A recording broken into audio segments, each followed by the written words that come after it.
Welcome back to Living Mindful Guide. You've made it to part 7 of our in-depth series on narcissistic abuse. So far, we've talked about boundary violations, emotional exhaustion, and the constant pressure to prove your worth. But today, we're diving into what is arguably one of the most confusing and painful aspects of it all. You feel addicted to the relationship, even though it hurts. Let me ask you something, and be honest with yourself. Have you ever tried to leave a toxic relationship, but kept going back again and again? Have you felt a deep emotional pull towards someone who treats you poorly and you don't understand why you can't walk away? If this resonates, you're not weak. You're not crazy. What you're experiencing has a name: trauma bonding. And today we're going to unpack it. But what is trauma bonding? Trauma bonding happens when cycles of abuse are paired with intermittent moments of affection, attention, or validation. Think of it like this. You're treated poorly, ignored, criticized, gaslit. Then suddenly, out of nowhere, they show kindness, maybe even love. They apologize. They hold you. They say just enough to make you believe things might finally change. And in that moment, you feel relief. You feel hope. You feel seen again, just long enough to stay. But before long, the cycle repeats. This roller coaster is exactly what makes the relationship feel addictive. This is a dangerous push-pull dynamic. Let me explain with an example. Let's say your partner disappears emotionally for days, ignores your texts, gives you the cold shoulder. You're anxious. You're spiraling. You blame yourself. Then suddenly, just when you've had enough, they come back with a sweet message. "I'm sorry. I've just been stressed. You mean everything to me." They act loving, attentive, present. You breathe again. You feel close again. You think, maybe this time is different. But deep down, you know the pattern. And yet you stay. But why does this feel like addiction? Your brain gets chemically hooked on the highs and lows. Here's how it works. 1. Stress and anxiety trigger your fight or flight response. 2. Relief or affection, even temporarily, causes a flood of dopamine. 3. That dopamine feels like a reward, so your brain learns to associate pain, followed by love as bonding.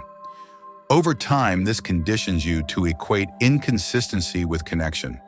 It's not love, it's survival. Do you keep asking yourself, why can't I just leave? Let's be real. This is the question so many people silently carry. And if you've asked yourself this, I want you to hear this loud and clear. You're not weak. You're not broken. You're human. And you've been conditioned to cling to moments of hope in a sea of pain. Because when a narcissist gives you breadcrumbs of love, it feels like a feast after starvation. But you deserve a full meal, every day, with someone who nourishes you, not starves you. Here are a few steps you can begin to break free from trauma bonding, gently, intentionally. Step 1, acknowledge the cycle, map it out. What's the pattern? What triggers the withdrawal? What sparks the love bombing? Step 2, write down the facts. When you're tempted to go back, reread what really happened. Remind yourself why you felt broken in the first place. Step 3, create a truth anchor. This could be a journal entry, a voice memo to yourself, or a message from a trusted friend. Something that grounds you in reality when the love bombing confuses you. Step 4, go no contact or low contact if needed. Remove the triggers, block them if you can. Distance is what breaks the chemical cycle. Step 5, get support. You don't have to do this alone. Therapy, support groups, or even online communities can remind you of your worth on days you forget it. Try this example of reclaiming your power in a moment of weakness. Imagine you're having a tough night. You miss them. You remember the good times. And then your phone lights up. A message. "I miss you. I've been thinking a lot. Can we talk?" Your heart races. You feel that old pull. But instead of replying, You listened to the voice memo you recorded last time they broke your heart. You read your own journal. You call someone who sees the real you. And you remember, you're not going to trade temporary affection for long-term pain again. You breathe. You choose yourself. That is strength. Remember, you deserve consistency, not chaos. Healthy love doesn't confuse you. It doesn't disappear and reappear. It doesn't make you question your sanity or your worth. Love is not meant to be a puzzle. It's meant to be a piece. So ask yourself, are you holding on to the idea of who they could be while sacrificing who you truly are? Let go of the fantasy, come back to the facts, and start choosing the kind of love that doesn't require you to hurt for it.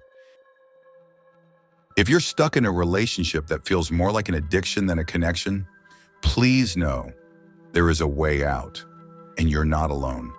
Tell me in the comments, have you experienced trauma bonding? What's helped you stay grounded in your truth? And don't forget, this is part 7 of our 8-part series on narcissistic abuse. In our final video, we'll be looking at how narcissistic abuse impacts your mental and physical health, and what you can do to begin healing. So subscribe and share this video with someone who needs to hear this message. Stay strong, stay grounded, stay with yourself,